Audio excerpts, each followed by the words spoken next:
Merhaba arkadaşlar, kanalıma hoş geldiniz.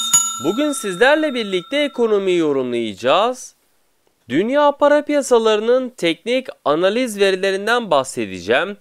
İlk olarak ons altında enflasyon beklentileriyle birlikte yukarı yönlü hareketin hız kazanmasıyla 1900 dolar seviyesini test ettiğini gördüğümüz ons altın, ancak dolar endeksindeki görülen toparlanma ve ons altının 1900 dolar seviyesi üzerinde kalıcılığının sağlanamaması satışlarda etkili olurken, bugün gerçekleştirilecek olan Federal Açık Piyasa Komitesi toplantısından çıkacak sonuç oynaklığı artırabilir.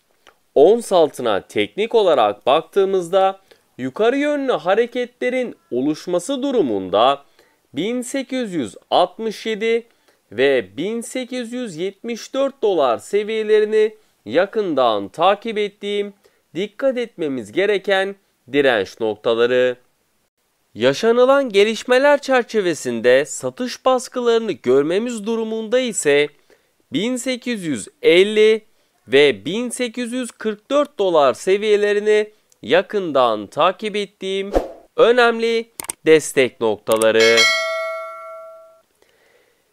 Gram altın tarafında ise NATO'ya dair beklentilerin tamamlanması ile birlikte dolar Türk lirasında tekrardan bir yükseliş gözlenirken, ülke risk primindeki artış döviz kurundaki seyirde de belirleyici olduğunu söyleyebilirim.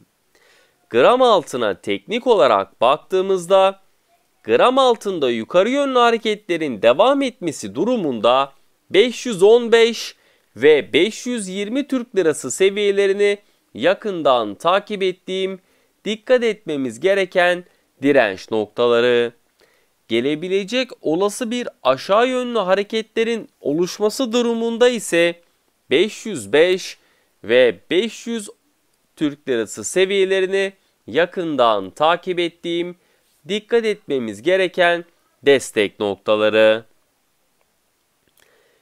Pound dolar paritesinde ise İngiltere'de işsizlik oranı %4,7 olarak açıklanırken istihdamdaki artış 113.000 oldu. İngiltere Başkanı Boris Johnson 21 Haziran'da uygulanması beklenilen normalleşme adımlarını 4 hafta ertelediğini açıklarken, bugün açıklanacak olan İngiltere tüfe verisini de yakından takip ediyorum. Pound dolar paritesine teknik olarak baktığımızda yukarı yönlü hareketlerini devam ettirmesini beklediğim paritede olası yukarı yönlü hareketin oluşması durumunda 1,4115 ve 1,4140 seviyelerini yakından takip ettiğim önemli direnç noktaları. Aşağı yönlü bir seyrin oluşması durumunda ise 1,4065 ve 1,4045 seviyelerini yakından takip ettiğim önemli destek noktaları.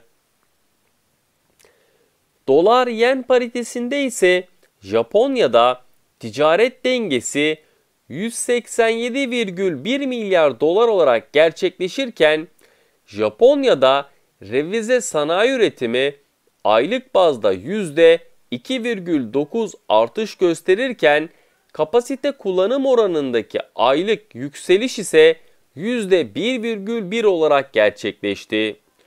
Bugün yapılacak olan Federal Açık Piyasa Komitesi toplantısı sonrasında Başkan Powell'ın açıklamalarını yakından takip edeceğim. Dolar yen paritesine teknik olarak baktığımızda yukarı yönlü hareketlerin oluşması durumunda 110,60 ve 111,20 seviyelerini yakından takip ettiğim önemli direnç noktaları. Satış baskılarının oluşması durumunda ise 109,40 ve 108,60 seviyelerini yakından takip ettiğim önemli destek noktaları. Beni dinlediğiniz için teşekkür ederim.